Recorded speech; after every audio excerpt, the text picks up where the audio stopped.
Once upon a time, a long, long time ago, there was once a chief who had a very beautiful daughter.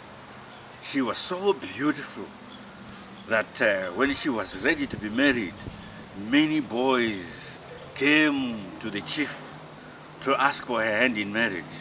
But what was happening to those boys was terrible.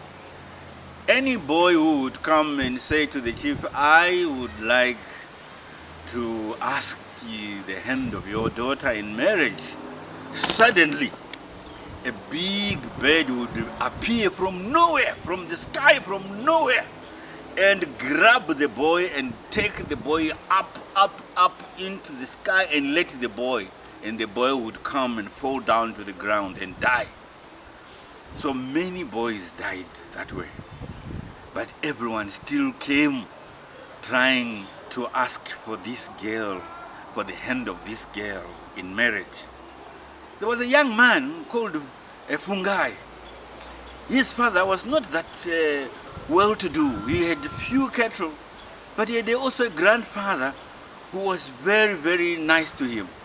He said to his grandfather, Grandfather, I also want to go and try my luck with that girl. I'm going to walk to that chief and ask him for that girl. Then he said, you are preparing for your death. All the boys who have gone there have died. He says, let me go and try my luck. I hope I can survive. I want to be the one who wants to survive. He said, okay, you're going. I'm going to give you this blanket. It's a special blanket given to me. I was going to give you when I pass on. But now that you are going and you might be passing on earlier than me, I give you this blanket. Take it with you. So Fungai took the blanket and started walking, and then he met some boys, some elderly boys who were carrying a body. They were going to bury their father. But there was nothing covering the body of their father, only leaves that they had put on top of the stretcher which was made out of poles which they were carrying. Then Fungai said, how can you do this? This is an elder you're going to bury without any cloth on top. He says, we have nothing, we have no cloth. He says, okay, I don't think you should do this. If it were my father, I wouldn't allow anyone to bury my father without putting something on. So get this blanket. He says, but it's your blanket. He says, no. Please take it. And they took the blanket and covered their father's body, and they went and buried. And Fungai started walking, going to the chief's village. When he was closer to the chief's village, he nearly thought what his grandfather said, hey, you're going to die. Why don't I just turn back? He says, no, but I must try my luck. He got near and he saw the girl. She was beautiful. There she was sweeping on the yard, and then she came closer. Then the girl looked at him.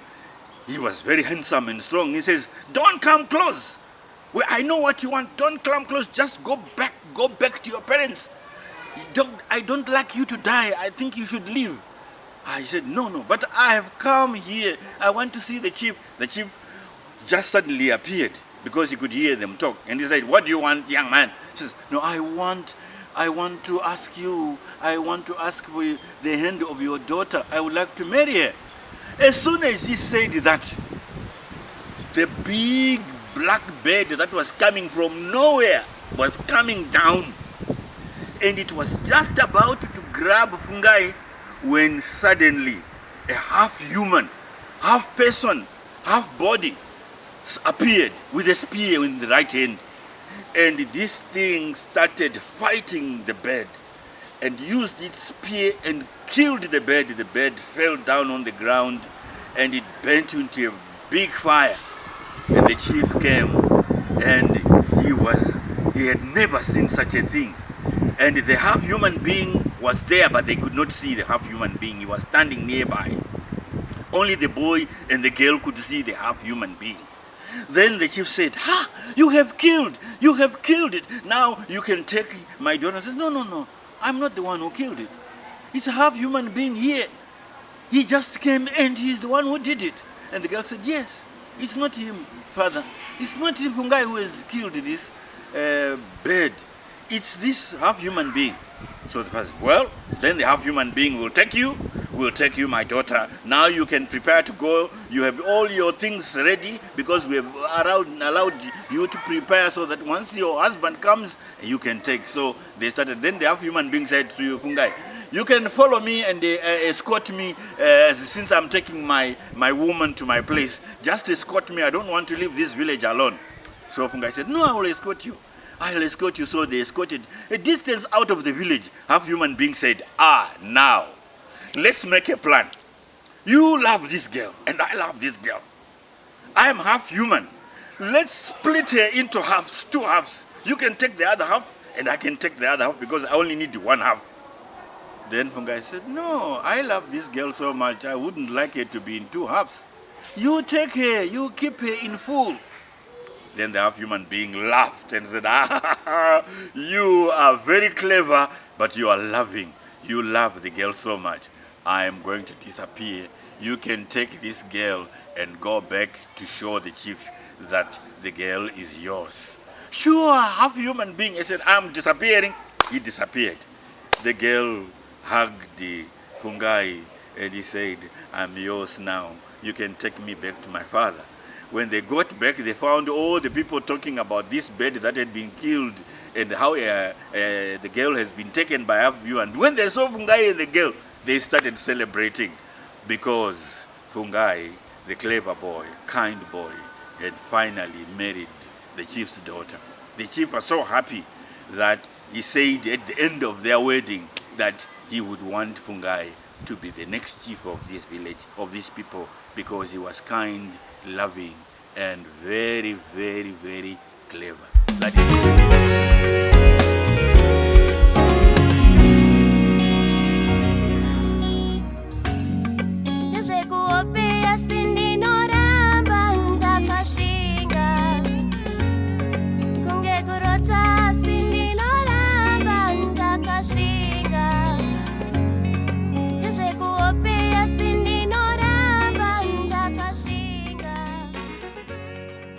of August, the great giant went to sleep. But did he actually go to sleep? Of course he did. But he still lives among us. His work, words of advice, family values still live among us. That is why we are still talking and remembering him, the great Uncle Steve Chifunyise. Today, we join his family and the rest of Zimbabwe in honoring the great father, husband, uncle. My name is Zoe Williams. And I'm Pauline Dagan from CHIPAWO. And today we are going to be celebrating the great history of a great giant.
those who heard or saw him but did not know much about him. Here is something interesting about him. Stephen Chifunyise was born in 1948. We take you through his artistic journey. He was once the director of Zambia Cultural Services, Government of Zambia, 1978 to 1981. Director of Arts and Crafts, Ministry of Sports, Youth and Culture, Zimbabwe, 1983 to 1988. Deputy Secretary to the Vice President of Zimbabwe, 1988 to 1995. Permanent Secretary, Ministry of Sports, Recreation and Culture, 1975 to 1977. Permanent Secretary, Ministry of Education, Sports and Culture, 1997 to 2000. With humble beginnings, of course, as a teacher, lecturer, general manager in the 70s.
He was also a performer, a script writer, storyteller, dancer, and had his own publications.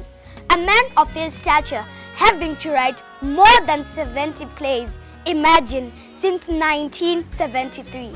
Plays like Solona Mutai, Toto Stove, He Came on Christmas, Mr. Polera, Woman of Courage, Hungry Children, Organized Disorganization, and finally, Not for Sale, among other plays.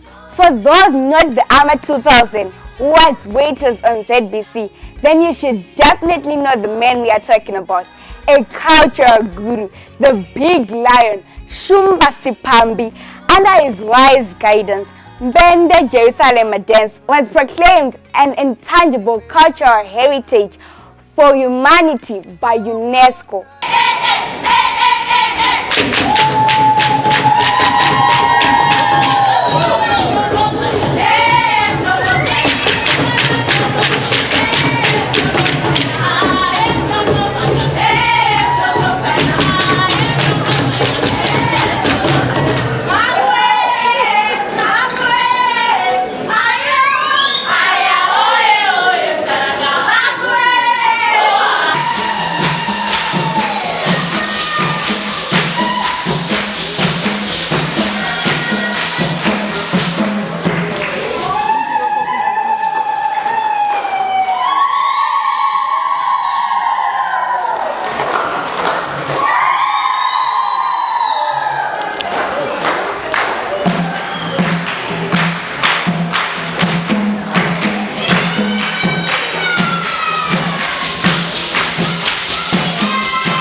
is one major sector he focused on, one place he loved so much. That happy place he spent his time on sharing about day-to-day life. Above all, he made sure that anyone who needed education in theater gets that.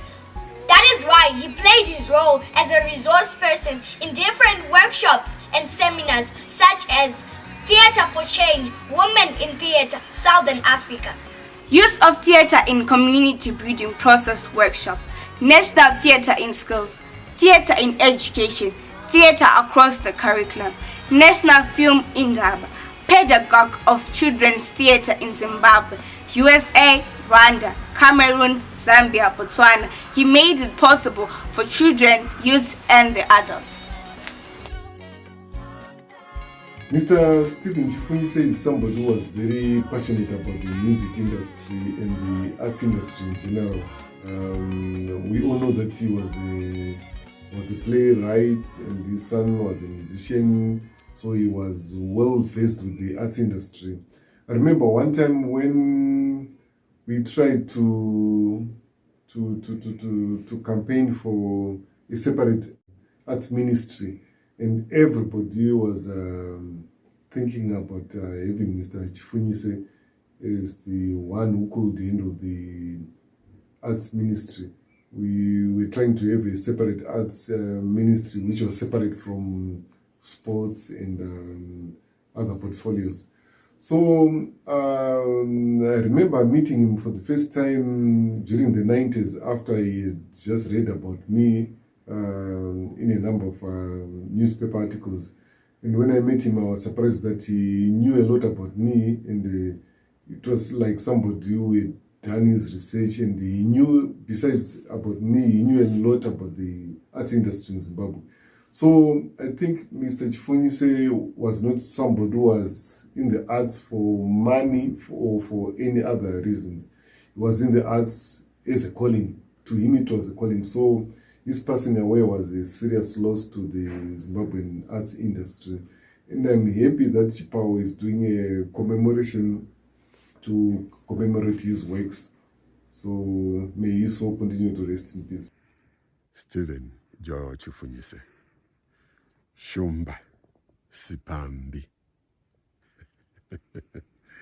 How I so badly miss you, Baba wangu, Mkwama wangu, my mentor, Sawira wangu.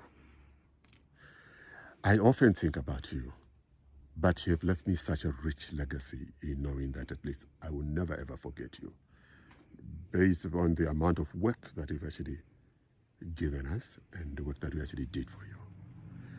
I've made a personal pledge to myself, a personal pledge that we must be able to write a whole new narrative that shows that you wrote more plays than any other person that the world knows of.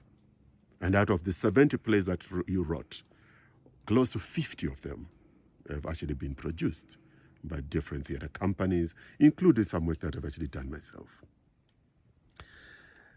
But I think that the biggest thing that I really, I feel I must share with everyone is that I wonder what kind of material you'd be writing today in these COVID times.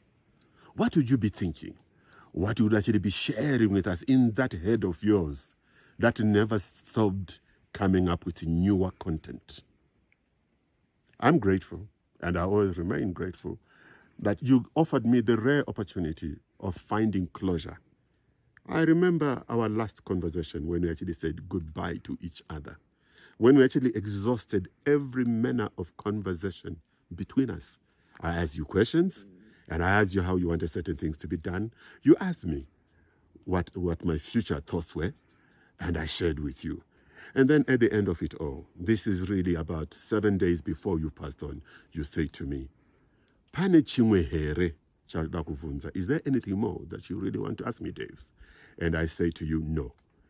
And I also ask you a similar question. Is there anything more you want to share with me? And you say, no, everything is done. And your last words to me were, I am now in the dust. And that resonates with me very well. Stay well, fly high where you are, wherever you are. And I know that clearly you continue to watch over us, and you continue to guide us, and you continue to inspire us. It was such a pleasure and an honor to have worked with you, to know you, and to continue to be inspired by you. Shumba Sipambi. Thank you.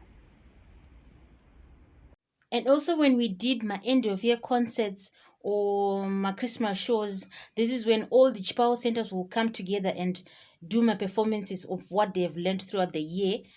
Uncle Steve Vaishika, everyone would scream, Uncle Steve Bauer, Uncle Steve Bauer, because his presence was welcoming. His presence was warm. Every child felt very easy to Uncle Steve because he was not somebody aive hard kutaura naye, but vaive munhu anga ane unyoro hwekuti unotaura navo anything. And it was very easy to express yourself because you never felt like wanga uchitadza kutaura navo, but vaitokubatsira kuti utokwanisa kutaura zvaunenge uchida kutaura. My name is Edward Moroka, the National Coordinator of CHIPAWO in Botswana. I established CHIPAWO in 2012. I was trained by the late Uncle Steve on arts education for development.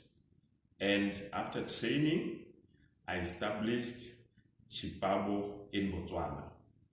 And Uncle Steve also trained the arts educators in Botswana, and what we learned from him, we imparted the skills that we learned from him to other children of Botswana. And we are still holding his legacy of arts education for development. We have lost a friend, an icon, a father, a colleague in the creative industry. Uncle Steve, rest well. Thank you. Well, I believe Uncle Steve was a very passionate man when it came to the culture and creative industry. I remember 3 years back when he came for an interview at the Sunday Mail, we were just speaking about what needs to be done to address the various issues that people were bringing out. There was a whole storm on various social media platforms at that time, and people were saying the then government and the current minister, were not really driving the agenda of the creatives in the way that they liked, and they were hoping for change. So we called him in and we just speaking regards the matter. And I remember he said to me, and if you look up the story, he's got a quotation which says, it's not really about the minister you put. It's not really about who it is that you put in that office. It's about how government as a whole views the sector. And I'm really saddened today that the policy, the culture policy, was only then launched after he passed on, and yet he had contributed immensely to the formulation of that policy. And he'd always say, these guys are taking too long to launch this policy, and it's becoming outdated, because he was really someone with vision, foresight, and he was saying times are changing fast. And because of technology advancements, you'd realize that a lot of things that are in the policy will be dated or obsolete by the time they launch it. So he was really passionate about the sector, and I'm also seeing a lot of developments. Look at the culture strategy. Recently, a few months back, we heard government saying cabinet had approved the first stages of the formulation of a culture bill. So a lot of things are now taking shape, and these are the same things that he would speak about. But we hope that things will move fast, and things will be implemented, and the sector will begin to grow and become an industry that contributes greatly towards the country's GDP, just as Uncle Steve would speak. May his soul continue to rest in peace. Hello, Salibonani, Kozwai. My name is Tabiso Valentine Dube. Yeah, I just wanted to share a little bit about Uncle Steve. Uncle Steve to me was the complete cultural icon. You know, he was not just an uncle. He was a mentor. He was an advisor. He was somebody you could approach for advice, you know, whether personal, professional, you know, whether something to do with your career choices, you know. You could talk about the future with him, you know. He was always progressive, you know. I remember having so many conversations about how we can develop Zimbabwe's creative economy, you know, and he was always so excited because of the cultural shift that was happening at the time, and how there were so many recording studios, you know, in Zimbabwe. And I used to complain and say, like, a lot of these studios, Uncle Steve, they produce like really, really poor quality. And then he said to me, this is only the beginning, you know, it's only gonna get better and better. The important thing is that there are studios, and more and more people can get access to recording studios, you know. And, you know, Uncle Steve was not just any other, you know, uncle, you know. He was somebody you would see at a Winky D concert, you know, jamming to Zim Danso, you know, walking around town with like headphones on, listening to music, you know. He was so instrumental to so many things, you know, within CHIPAWO, you know, so many projects, even outside the institution in itself, you know. He was very instrumental to the development of Nebgenga, you know, and the day-to-day running as well, you know, on screen with his stories that became so famous throughout the country, as well as off screen, behind the scenes, you know, where he was one of our producers. And he played such a big role, you know, especially during a time when like things were very difficult for the organization and the country as well, because of the whole financial economic crisis.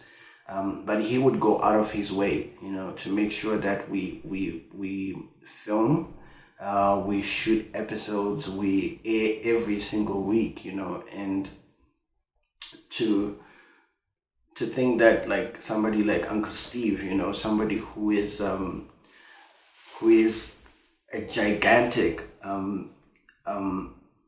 person in the cultural sector, is literally going out of his way, you know, to make sure that our small team would always go out and film, you know.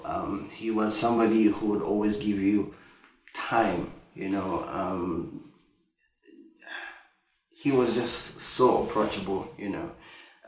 He personally played a big role in my career as a creative,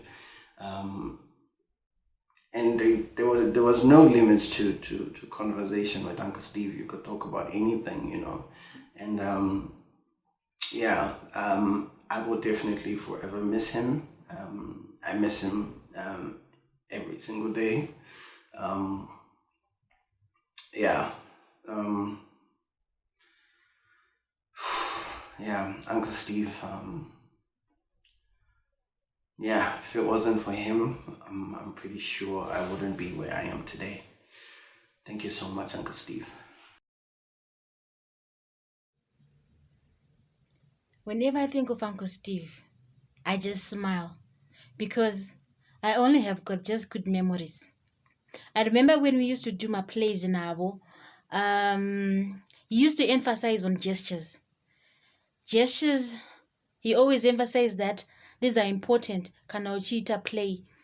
And also, I feel very humbled and honored to have worked with such a great man. With us. So the lion came and said, you see in the world there, the lion is there. Come here.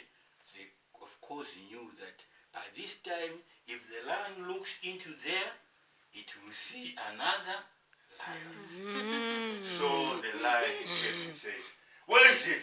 It's there." And he says, makes the noise. And the lion there was also shaking its head and making noise. It says, it wants to eat you, it wants to eat us. It's very angry. He says, no, I must kill it first. He says, yes, please kill it. Otherwise you are not going to eat us. Kill it now. So the lion decided to go a distance and came running fast and jumped into the water. As it jumped into the water, it fell on top of the spikes. And the spikes went through the body. And then it cried, "Oh, you have killed me. I was going to eat you, but now who is going to eat me?" The lion made such huge noise. All the other animals came and found the animal, the big lion, there dying with spikes coming through. Then this other animal said, "You are very clever. You have killed him. We did not know that you could kill him. No one was going to kill him." He said, "Yes, you should not always think that you are strong by your arms and your legs, but you must be strong using your mind." And we used our mind. It's not always the big ones who can go around and do a lot of things, forcing us to do things. We must use our mind to make sure that no one can bully us. The lion was bullying the animals, but the foxes were congratulated. They all came and carried the foxes up as if they had won a game. For those who have just joined us, here we are celebrating a life well lived by our beloved Uncle Stephen George Chifunyise. This is the life of a great giant who sat amongst the cultural experts and was a member and the chairman of different cultural organizations.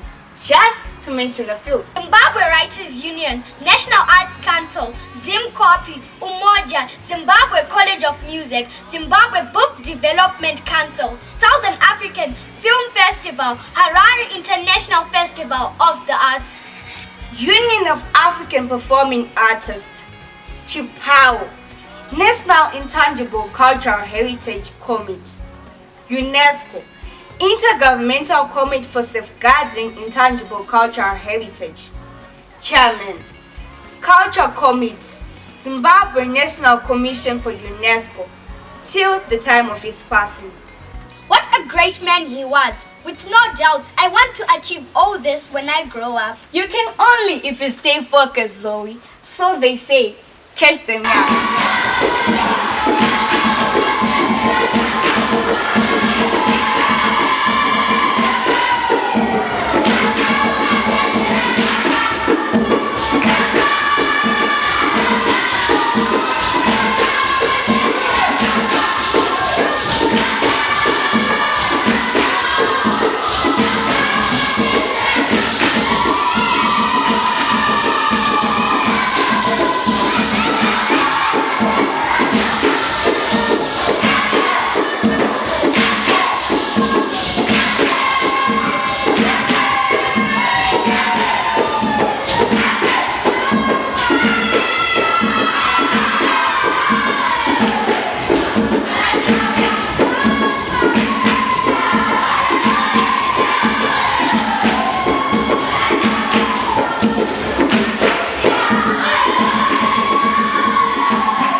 Tell you why we are saying the legacy of a great giant didn't die. It lives in us because he laid a foundation that is still existing even when he is gone. Stephen Chifunyise co-founded the following organizations in Zambia and in Zimbabwe 1973 to 1990.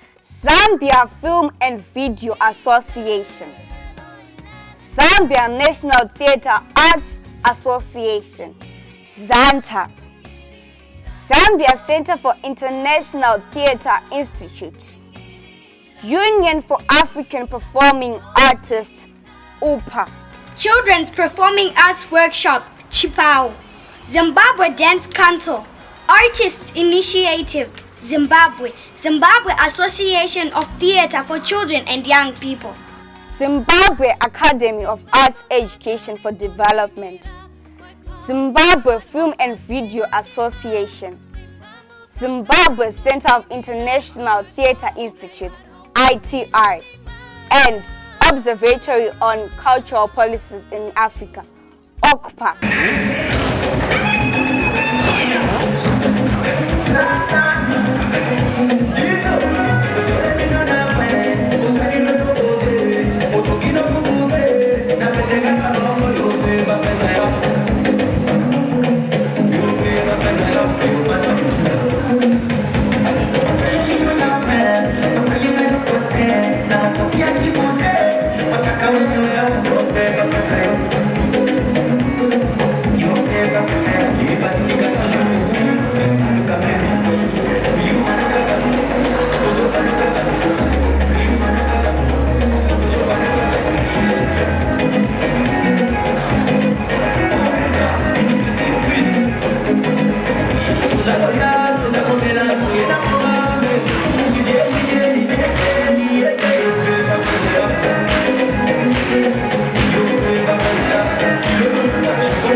Lived, 70 plays written and performed, 70 years of writing books, papers, concepts and stories, 70 years of being a great father and sekuru, 70 years of preserving culture and heritage, 70 years of traveling around the world.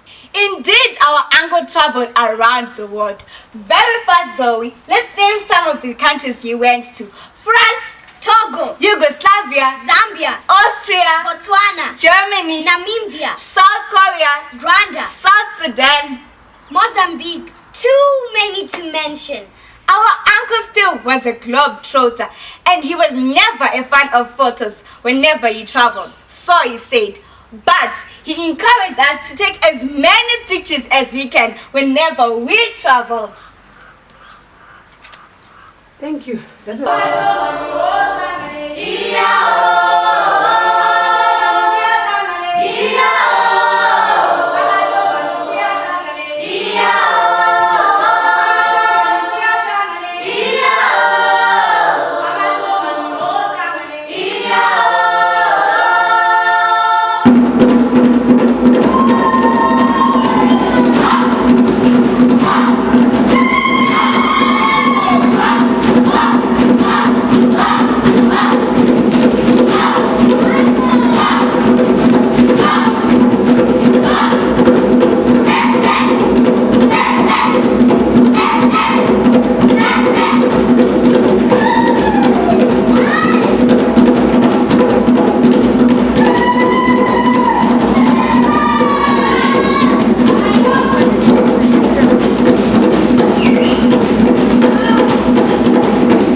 and grow. That is why he became a member in various organizing committees. A total of 9 organizing committees was he a member to. He was also a consultant for a number of organizations and institutions such as UNESCO, British Council, Wills and Inheritance, culture consultants in various government departments in Africa. What a busy man he was, don't you think, Paul? Indeed he was, Zoe, and he thought of others before himself. That goes to show that he practiced what he preached. I was so privileged to narrate one of his stories, The Virgins of the Locust. Once upon a time, in the land of Mundamukuru, Chief Tendai called the people together and told them that he was worried about the way the wild animals, the fish and the plants were being destroyed. I know that many of you are killing the animals, the birds and the plants to sell to the Kukura people in exchange for beers and crops, said Chief Tendai. The Mundamukuru people were hunters. They did not grow any crops. But the Gugura people sold their crops to the Mundamukuru people in exchange for mushroom, meat and fish.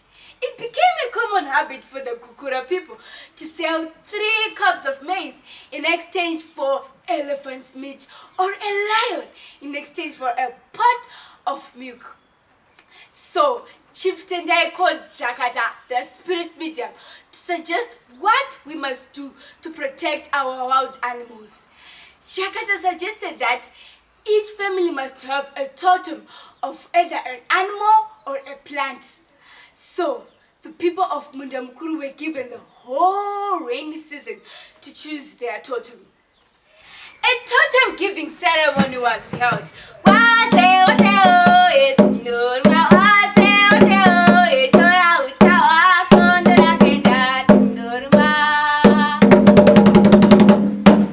Chief Tendai chose the lion as his totem, and Chief Tendai's father-in-law Tichava chose the elephant as his totem and his family name. The others chose the snake. The biggest family in the Mundamukuru chose the fish as his totem and also his family name. When all the animals were finished, the remaining families were given parts of the animals, such as the heart and the legs, as their totem. When all families had finished choosing their totems, Jakata said that the ancestors of the land had told him that each family must protect their totem from being destroyed by people from other lands. This new order made the people of the elephant to warn the elephant whenever people from other lands invaded in the land. The people were told to protect their animals, and the people were told to kill animals not of their totem, and if they kill more than they needed, then the people of the totem could warn the animals concerned. This new order annoyed the people of Kukura, but they could not do anything about it. Neither could they stop selling their crops in exchange for mushroom, meat and fish.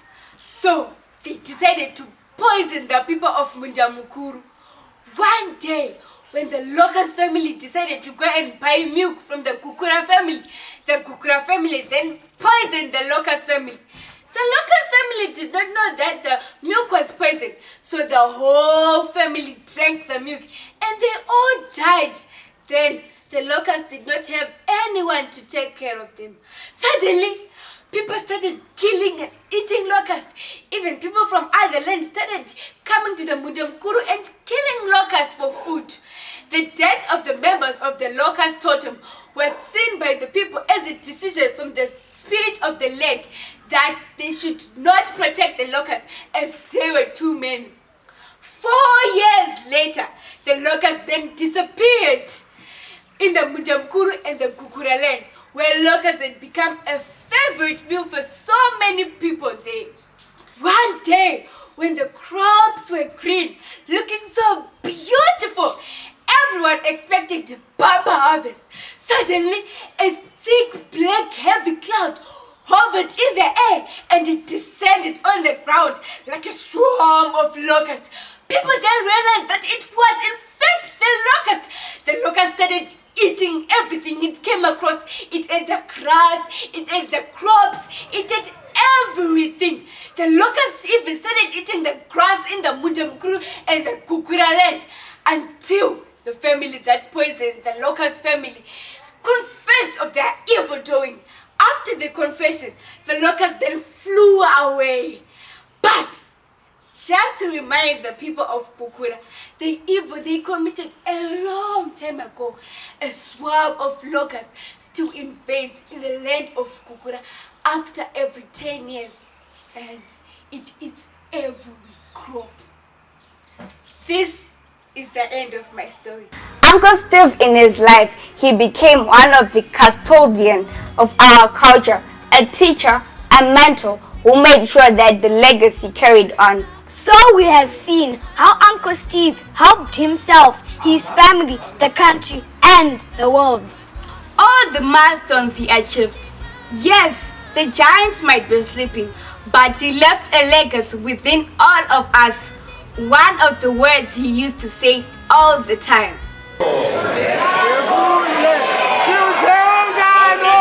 Thank you all for this recognition.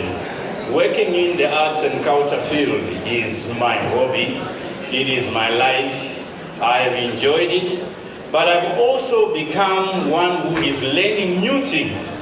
The youngsters you saw here today, CHIPAWO kids from the age of 4, have shown me that if we take our heritage seriously, we can hand it over appropriately to the right age, and we will have an industry that will generate jobs, employment, and a creative economy that can sustain us as people with a heritage that is rich and diverse. I thank Nama, I thank all those who thought that I do deserve this award for recognizing me, but I recognize them for appreciating the little that I have done.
love. Thank you, Uncle Steve. There's a lot to be shared. But for now, let's say Raras Kanaka Gambaredu. Lala ngokuthula qhawe lethu. Usapho lwakho lusebantwaneni.